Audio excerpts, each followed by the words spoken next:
revised once. So Brand Kamya Rasayan was all about. रसायन is basically genetic medicine. Genetic medicine मतलब जरा न्यासन, व्याधि क्षमत्व बढ़ाने के लिए, आयु बढ़ाने के लिए, to increase the longevity. So what were the major cause of distresses? The major cause of distress was different types of diseases. So they have enumerated the reason for different types of diseases. This we have already learned in the last lecture, last to last. Then the reasons if you see, one of the reasons are that the dhatu become shithil, or the dhatu are not able to perform their karma or perform their tasks properly. And the other way is the general overall health of the body, like varna, swara, smriti, buddhi, utsaha, sukha, dukha. So all these things are the body is not able to perform properly. So because of this, then from here onwards, the first Abhayamalakya Rasayan path was focused more on treatment of the treatment of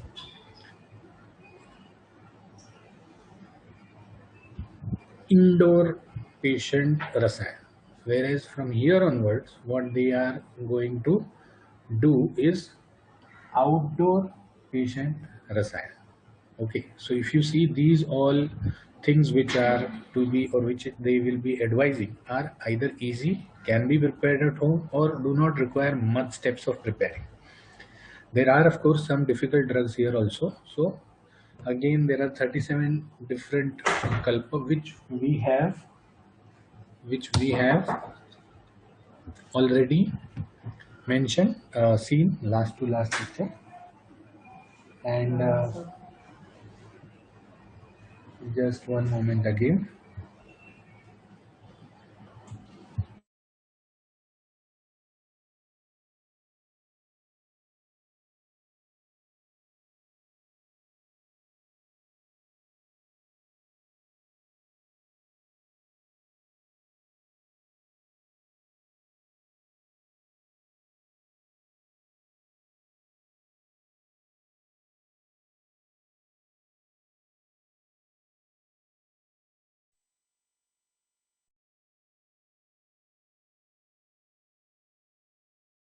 Okay, so we were discussing about the different types of kalpas, and in that, what they have mentioned is Nagbala Rasayan, Bala Rasayan. These are all Rasayan kalpas which are actually to be taken. These are all Rasayan Dravyas. If you see, if you go into the Dravya Gun, the Adhyay which gives the detail of Dravya Gun, even in all Samhitas, you will find Bala, Nagbala as Jivani or Rasayan Dravyas.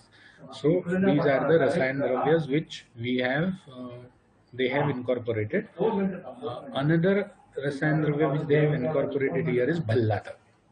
Now for Bhallatak, what is that? Bhallatak, everybody knows Bhallatak is Cratagus. That is marking nut. So Bhallatak is a very potent, Bhallatak is a very potent rasayan or geriatric. The only problem is Bhallatak is a very tikshna or a very sharp thing. Right? It is like a knife. So a knife is a very useful thing, but it is a very sharp thing. So that is the reason doing rasayan with Bhallatak, one has to be very, very, very, very careful. Otherwise, what happens is, when you do rasayan with Bhallatak can cause damage if not used properly. Bhallatak can cause damage if not used properly. So what all kalpas of Bhallatak they have mentioned.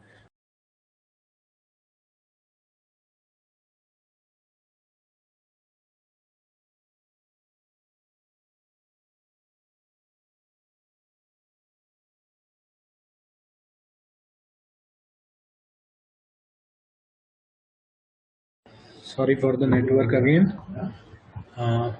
So there are different types of Bhallatak kalpas which are we will be seeing. One is Bhallatak Sheer, that is plain Bhallatak boiled in milk. Bhallatak Kshaudra, that is Bhallatak tail mixed with madhu. then Bhallatak tail itself, and there are other Bhallatak kalpas like Grutta, Guda, Yusha, Palala. Palala is Tilapishta mixed with oil of mixed with the til ka paste. Saktu. Saktu is mixed with Laja Manda. Laja is lie popcorn type जो आता है ना वो, तो उसके साथ mix करके भी देते हैं. नाउ भल्लातक जब भी देंगे तो what is the major issue we have to see? We have to avoid giving the quantity of bhallatak to a pitta prakriti person because both are very strong, tikshna. Then the second thing what we have to observe is bhallatak has a very proper dosage according to age. Don't give the same dose of bhallatak to old age, young age, adult and child. Okay, and bhallatak has to be handled very carefully because bhallatak is a skin irritant.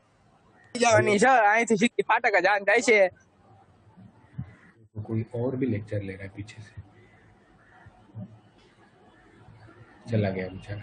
Anyway, so because we have this, what we will do is I will first give the attendance, नहीं तो वो भूल जाऊंगा. And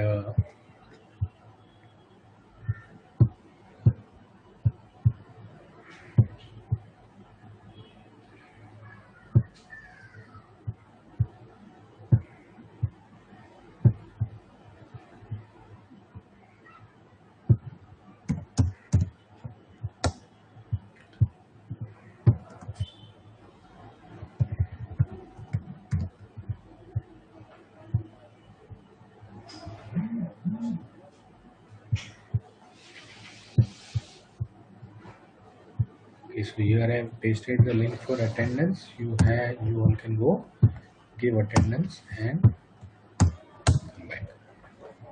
So in the meantime we discuss about Bhallatak. Bhallatak is a very strong thing. Bhallatak का एक गुण ये है कि Bhallatak is a very good kapha chedak.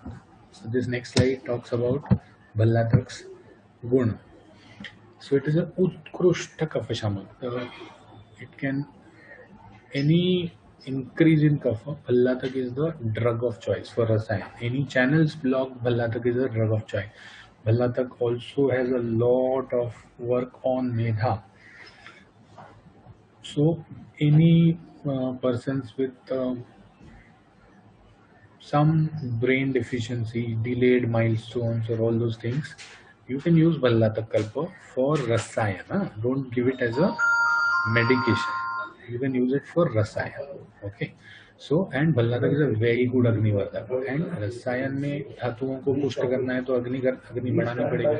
तो इसीलिए Bhallatak इस सबके फायदेमंद होता है. Now when we are using Bhallatak, we have to see Bhallatak is very commonly found. सबके घर पे मिल जाता है. सबके घर पे मिल जाता है. पूजा की थाली में मिल जाता है या फिर किराना माल की दुकान में मिल जाता है. Then how you are going to use that Bhallatak for patients? So ideally, you can use different kalpa of Bhallatak which are available in the market. Bhallatakasa, Bhallatakavaleha. So all these kalpa you can use from the market. Otherwise, if you want to give 2 or 3 days of Bhallatak treatment only, तो उसमें भी आप Bhallatak use कर सकते हैं, but don't use powder. Don't use powder. The best way to use it is उसको दूध रखना है. Bhallatak को गैस पे गर्म करना है. जैसे वो जलना चालू हो जाएगा उसमें से तेल निकलना चालू हो जाता है, तो 1 या 2 ड्रॉप तेल जो है वो उस दूध में डाल देना है, बस. That is it. And before giving Bhallatak, it is always better to start with the lowest dose because Bhallatak can cause a severe reaction in the body. So it is always better to start with a low dose. So these are the benefits of Bhallatak. So अगर question आए कि रसायन अध्याय में which are the drugs which are mentioned in detail or mentioned in as a रसायन in रसायन अध्याय, तो यहाँ तक हमने कौन कौन से ड्रग्स देखे हैं. यहाँ तक हमने जो ड्रग्स देते हैं दैट इज फर्स्ट इज अमल की, सेकंड इज हरितकी, सेकंड इज अमल की, third is Bhallatak. Then we have also found the mention of various Jivaniya and Bruhaniya and all those drugs, but the detailed drugs which were mentioned are Bhallatak, Amalki and Haritaki. We have two more left. One is Pippali and one is shilajit. So 5 drug का बहुत प्रशंसा किया है और ये 5 drug बहुत अच्छे काम करते हैं। So now we come to करप्रचिति। अब पहले अध्याय में अभया और अमलकी का ये कर दिया, सेकंड अध्याय में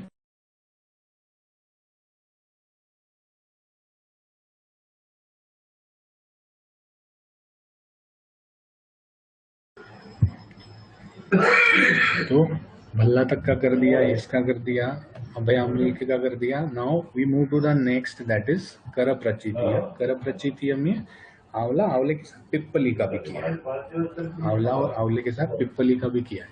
करप्रचितीय का भी नाम करप्रचितीय क्यों है? क्योंकि इसका शुरुआत जो है वो करप्रचितीय वर्ड से होता है। करप्रचितीय, प्रचितीय मतलब गैदर करने जैसा, कर मतलब हाथ, तो हाथ से गैदर करने जैसा जो आंवला है, हाथ से गैदर करने जैसा जो आंवला है वो सबसे बड़ा अच्छा आंवला, क्योंकि वो सबसे बड़ा आंवला होता है, नीचे की तरफ आता है, तो इसलिए हाथ से गैदर करने वाले आंवले का उन्होंने प्रशंसा किया है। अब यहाँ पर उन्होंने शुरुआत में कुछ योग बताए हैं। ये योग जो है वो वातातपिक रसायन के लिए, वातातपिक रसायन मैंने पहले अध्याय में I had explained that those रसायन drugs which you can give during your regular outdoor life, so that is वातातपिक रसायन। तो ऐसे कौन कौन से योग उन्होंने बताए? अमलकयास ब्रह्म रसायन बताया। इसकी स्पेशलिटी क्या है कि इसमें लोह भस्म डाला जाता है। केवल अम्लक रसायन बताया, मतलब सिर्फ आंवले का सेवन करना, कितने तक? जब तक आप कर सको तब तक, ठीक है। इसमें थोड़ा सा फनी है, केवल अम्लक रसायन थोड़ा सा फनी है। उन्होंने कहा है कि सबसे पहले 1 साल गायों के साथ रहो, किसी भी मतलब आदमी वगैरह के साथ नहीं रहना है, 1 वर्ष गाय के साथ रहना है। फिर उस 1 वर्ष आप गाय के साथ रहोगे तो ब्रह्मचर्य तो ऑटोमेटिकली हो जाएगा। फिर वहां से निकल के जंगल में जाना है, झाड़ पे चढ़ना है और ताजे आंवले खाते रहने हैं। जितने आंवले खाओगे उतने 1000 साल जियोगे।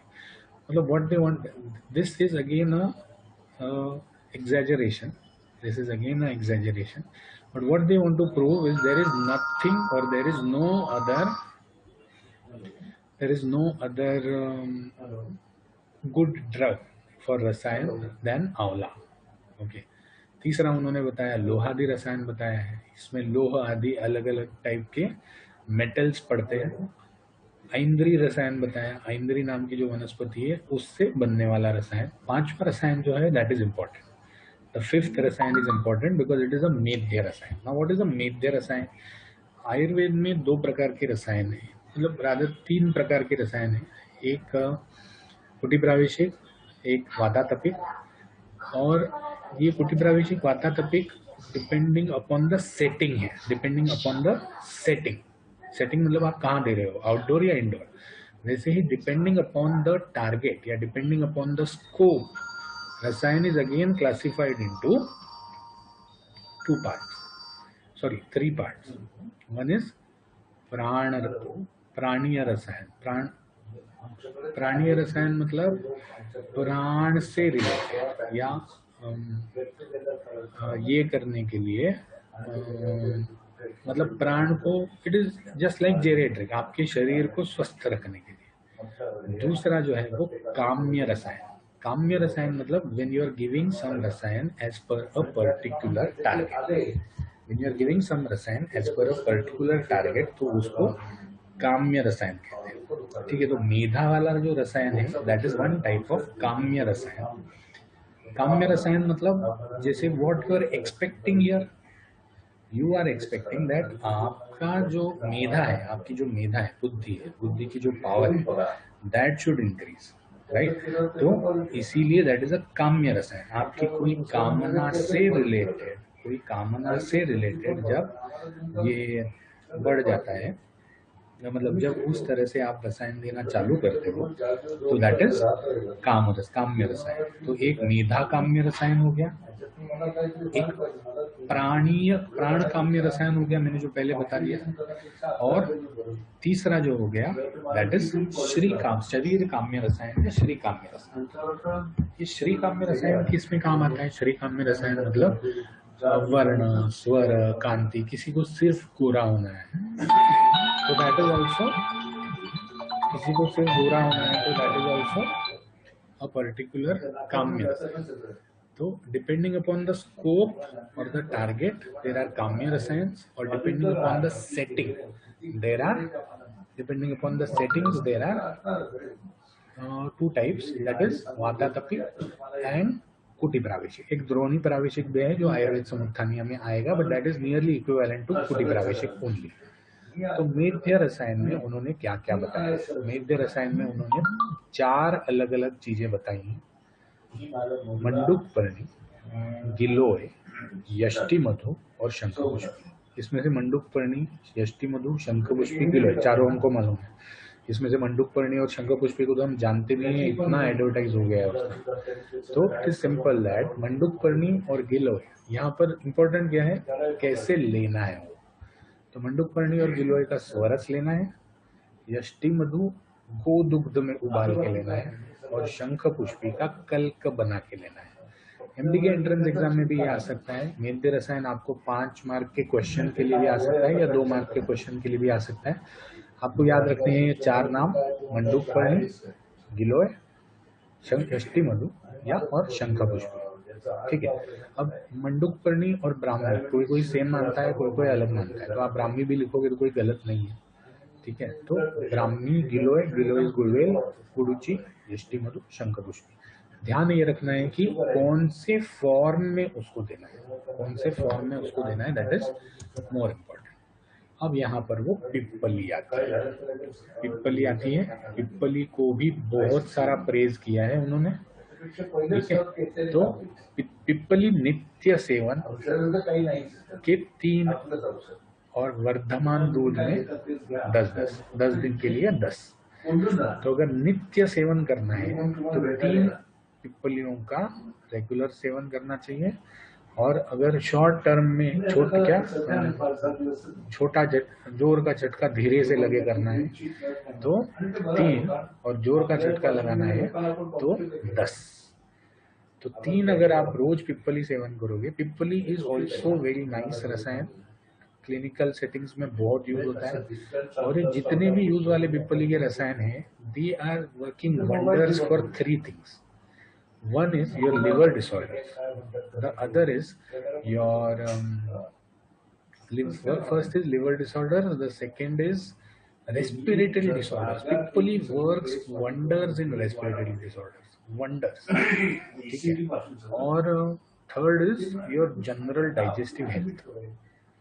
तो नित्य सेवन करने में भी कोई प्रॉब्लम नहीं है। नित्य सेवन करने के लिए अगर आप 3 पिप्पली लोगों को नहीं दे पा रहे हैं तो यू कैन गिव अ 64 चतुष्षष्टि पिप्पली नाम का एक ड्रग आता है, which again you will be making in वैशज्य कल्पना दिस ईयर, और you made in last year, sorry.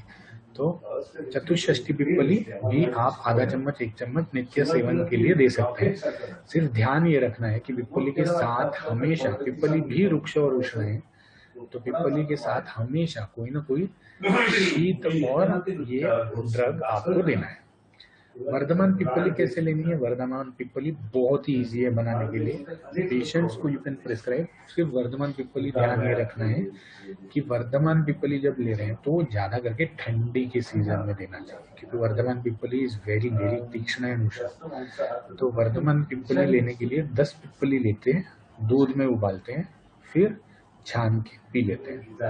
Varthaman पिप्पली बल के हिसाब से लेते हैं, फिर दूसरे दिन 10 के 20 करते हैं, तीसरे दिन 20 के 30 करते हैं, ऐसे करके 100 दिन, मतलब 100 पिप्पली जाते हैं 10 दिन तक, और फिर 11वें दिन से वापस कम कर करके 10 पिप्पली तक आ जाते हैं। मतलब क्या है, let me try to show you. वर्धमान पिप्पली में just let me, so the first day you are taking 10 पिप्पलीज एंड दूध उबाल के, सेकेंड डे 20, थर्ड डे, और दूध तो इस पिप्पली में जितना दूध रहेगा उससे ज्यादा 20 में रहेगा, राइट। तो 10 20 कर करके 10वें दिन तक आप आ जाते हो 100 पिप्पली तक। Okay, so you come down to 100 पिप्पलीज, and then after 100 what you're going to do is you're going to reduce it. 11th day you're going to take 90,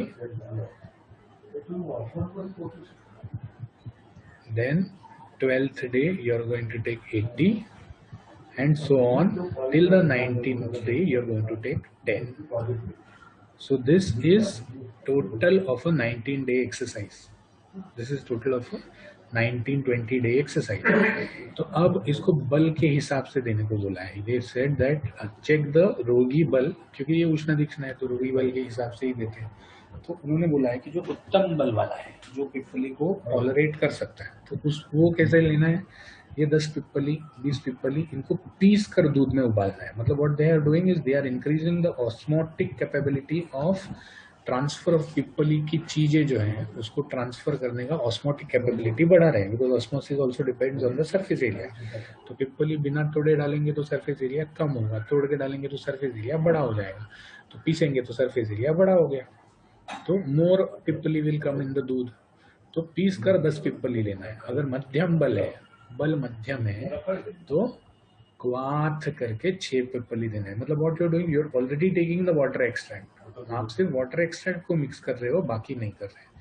और अल्प बली है तो फांट को 3-3 से, मतलब ये 10 से बढ़ाना है, ये 6 से बढ़ाना है और ये 3 से बढ़ाना है बल के हिसाब से. ठीक है. तो दिस इज पिप्पली रसायन नित्य सेवन. पिप्पली रसायन पूछा जाता है तो उसकी याद से हम क्या करते हैं. पिप्पली रसायन जब पूछा जाता है तो समटाइम्स वी डोंट राइट नित्य सेवन वाला रसायन. ध्यान रखना, हम इतने फैसिनेट हो जाते हैं ये वर्धमान पिप्पली से कि हम नित्य सेवन वाली पिप्पली भूल जाते हैं. पिप्पली इज अ वेरी गुड रसायन फॉर नित्य सेवन ऑल्सो. ओके, तो दिस इज वर्धमान पिप्पली रसायन एंड नित्य सेवन पिप्पली रसायन. इसमें कोई डाउट, सब समझ में आ गया था. 10 वाला 6 वाला ये बल के हिसाब से है. मतलब ये है तो वर्धमान ही, लेकिन ये बल के हिसाब से इन्होंने 10 6 3 कर दिया है. ओके. उसके बाद त्रिफला रसायन आता है. त्रिफला रसायन 4 प्रकार का होता है. 4 प्रकार के त्रिफला रसायन बताने के बाद now where they take us to शिलाजितु. अब शिलाजितु है क्या चीज. शिलाजितु originally is what comes out from the rocks. It is known as the, मतलब जैसे आप ये समझ के चलो कि रॉक से जैसे गर्म होने के बाद लावा आता है विच इज रेड हॉट.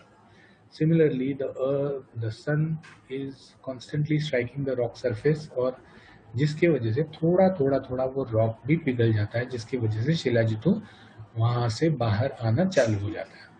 ठीक है. तो शिलाजितु प्रयोग जो है, ये शिलाजितु प्रयोग को भी बहुत अच्छा वाजिब रसायन बताया है.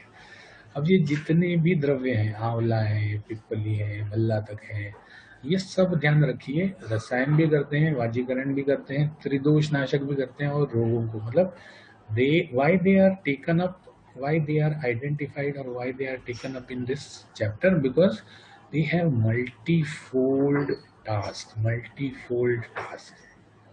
right. तो शिलाजितु में आम्ल रस नहीं होता, ध्यान रखिए. बाकी 5 रस होते हैं. अनुष्ण शीत होता है, ज्यादा गर्म नहीं होता, ज्यादा ठंडा नहीं होता.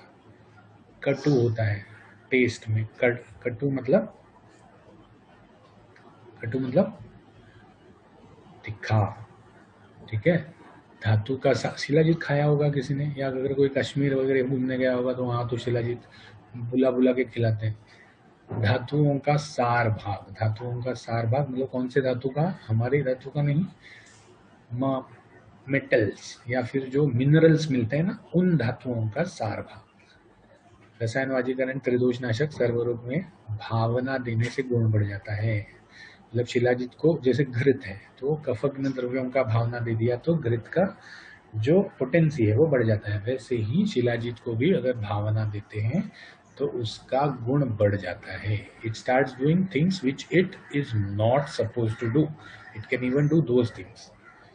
प्रयोग के समय दूध का सेवन करना चाहिए. और शिलाजितु का जैसे पिप्पली का 10 6 3 में डिवाइड कर लिया था, वैसे ही शिलाजितु का भी आप 3 मात्रा में प्रयोग बताया है इन्होंने. 1 सप्ताह 1 कर्ष में, और 3 सप्ताह आधे पल में मध्य, और 7 सप्ताह 1 पल में प्रवर. मतलब जिसका जैसा बल है उस हिसाब से उसको शिलाजितु दे सकते हैं. अब शिलाजितु देते वक्त कुछ चीजें उन्होंने ये करने को बोली है. बेसिकली शिलाजितु जो मार्केट में अवेलेबल होता है, ये अयस्क शिलाजितु या लोह शिलाजितु ही आज की तारीख में अवेलेबल होता है. स्वर्ण शिलाजीत, रजत शिलाजीत, ताम्र शिलाजीत मिलने को तो मिल जाता है, बट आई डोंट नो कितना।